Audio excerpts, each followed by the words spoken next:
উস্তাদের সাথে ডিউটি করতাম।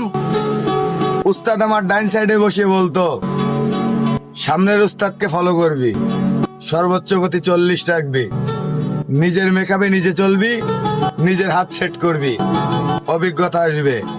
যত রাফ চালাবি তত খারাপ হবে, এই মহাসড়কে তুই দুর্ঘটনায় পড়বি। উস্তাদের নির্দেশনাগুলো নিয়ে এই মহাসড়কে চলতাম, কখনো কাউকে ওভারটেক করতাম না। আর বর্তমানে কিছু উস্তাদ আছে যারা তার শিষ্যকে বলে, সামনে কে আছে দেখার বিষয় নাই, আমি ঘুমালাম, পরবর্তীতে বলবো আমি ঘুমাইছিলাম, ও কি করছে দেখি নাই। তুমি যদি তোমার শিষ্যকে এভাবে শিক্ষা দিতে থাকো, ভবিষ্যতে ওই শিষ্যই তোমাকে পল্টি দেবে। বিশ্বাস হলো না না ভাই? বৃদ্ধকালে যদি তুমি গাড়ি চালাও, তোমাকে লাথি দিয়ে বাগানে ফেলবে, মিলিয়ে নিও। প্রয়োজনে শিষ্য তৈরি করো, এমন কিছু তৈরি করো না ভবিষ্যতে তোমাকে পস্তাতে হয়। ধন্যবাদ। উস্তাদের ভালোবাসা মন থেকে আসে।